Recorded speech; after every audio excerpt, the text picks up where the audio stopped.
बुजुर्गों, मेरे अजीज दोस्तों, मेरे माँ और बहनों, तमाम मेरी उम्मत की कौम के रहबरों, लीडरों,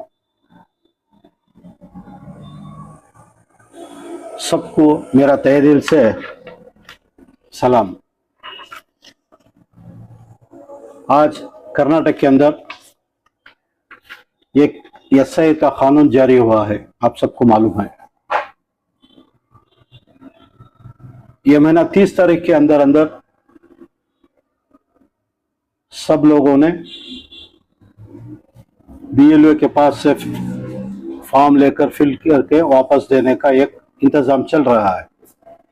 इसके लिए इस बात पर कल मैं इलेक्शन कमीशन, कर्नाटक के जो बड़े हैं इलेक्शन कमिश्नर, उनसे मैं बेंगलुरु में जो बात करके इसके बारे में एक कंप्लेंट जो मैं दे चुका हूँ।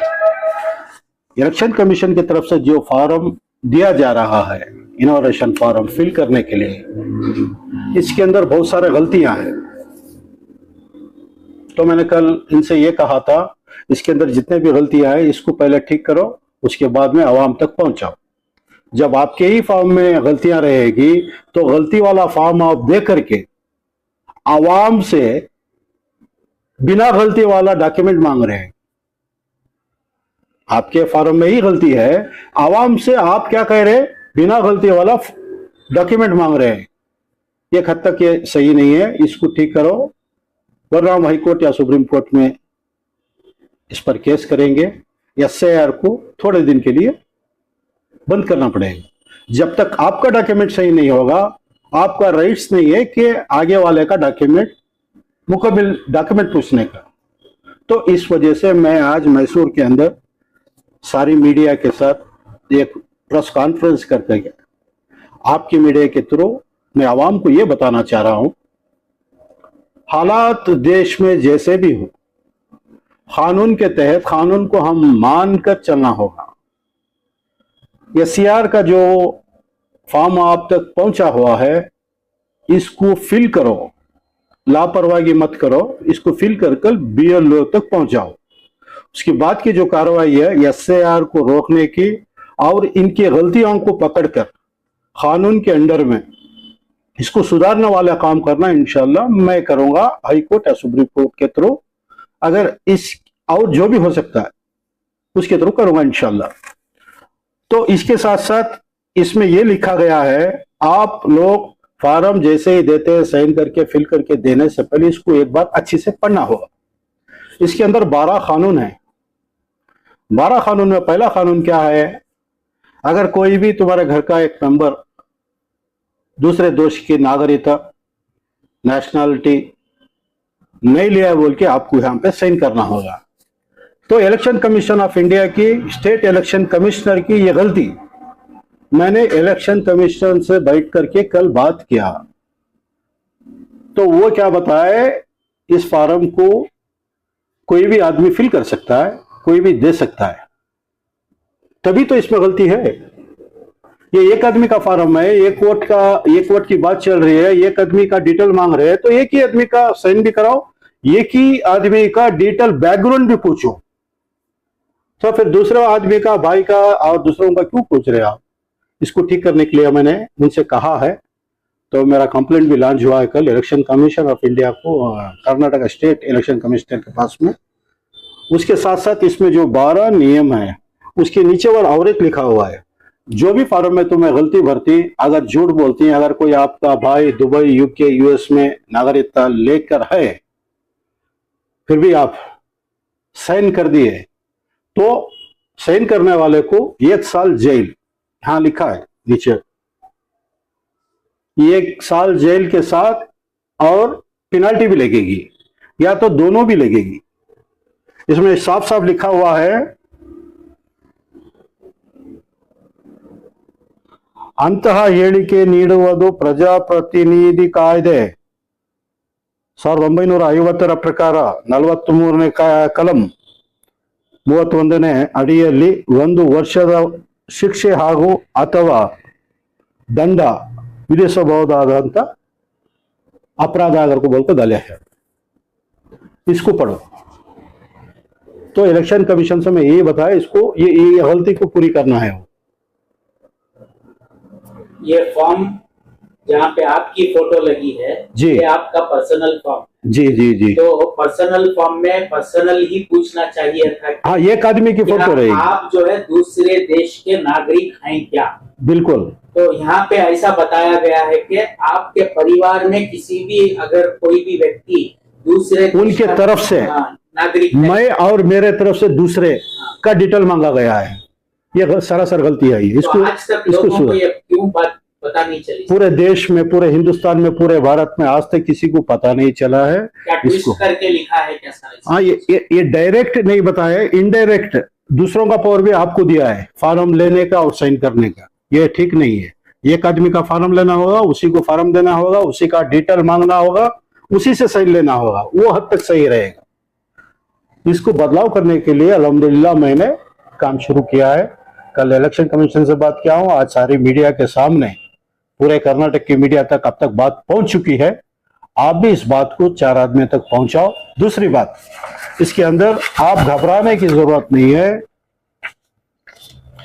एक तारीख 1/7/1980 पसात 17/1987 के पहले जिन्हें भी इस भारत में या कर्नाटक में पैदा हुआ है, उनके 12 डॉक्यूमेंट पूछे गए हैं। ये 12 डॉक्यूमेंट आप पढ़कर के घबराने की कोई जरूरत नहीं है, कोई चिंता नहीं है। आराम से इसके अंदर 12 डॉक्यूमेंट में 11 नहीं दे सके तो भी सिर्फ आपके पास एक आधार कार्ड रखो बस। आप ध्यान से सुनो, 12 डॉक्यूमेंट आपके पास नहीं होंगे तो भी ठीक है, एक आधार कार्ड को मजबूत पकड़ो। तो 12वें डॉक्यूमेंट में इलेक्शन कमीशन ऑफ इंडिया में यहाँ पे खुलकर नहीं बताया, मूझ कर बताया गया है। इसको खुलकर बताना चाहिए था, इसको मूझ कर बताया गया है। यह मेरा दूसरा पॉइंट है इलेक्शन कमीशन ऑफ इंडिया के लिए, क्योंकि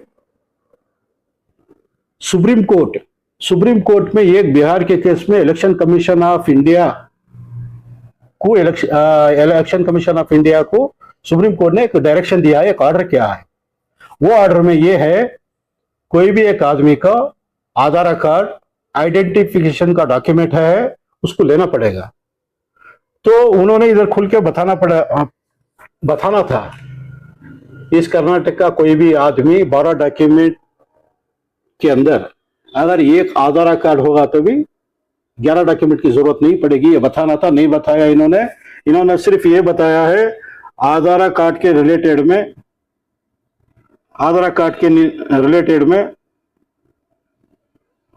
ಆಧಾರಕ್ಕೆ ಸಂಬಂಧಿಸಿದಂತೆ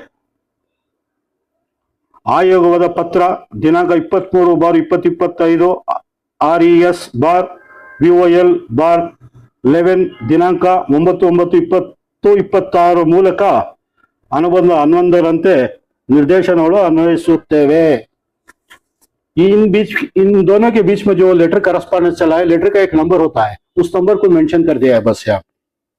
तो वो लेटर का नंबर पब्लिक को कहाँ मालूम होता है? तो इस वजह से ये इलेक्शन कमीशन ऑफ इंडिया की दूसरी गलती को मैंने कोट करके कल बताया। इसको ठीक करना है, डायरेक्ट बोलना होगा। 12वें डॉक्यूमेंट की वजह आधार कार्ड को फर्स्ट वन में रखना है। कहां पे रखना है? फर्स्ट वन पहले डॉक्यूमेंट में रखना है। साफ साफ बताना होगा आपका डॉक्यूमेंट 2002 की लिस्ट के अंदर नाम रहते पर भी जिसका नाम में गलती है, नाम की जुड़पाई हो नहीं पा रही है, उस आदमी को सिर्फ एक डॉक्यूमेंट दो, आधार कार्ड, आपका काम हो जाएगा, आपका नाम वोटर लिस्ट में आ जाएगा। ये बताना चाहिए था। इसको घुमा फिराकर छुपाकर बताया गया है। मैं आप लोगों से, तमाम कर्नाटक के और सारे देश के वासियों से, मेरे कौम के हर नौजवानों से, मेरी कौम के हर बुजुर्गों से, मेरी कौम के हर माँ और बहनों से ये कहना चाहता हूं, आप घबराने की कोई जरूरत नहीं है।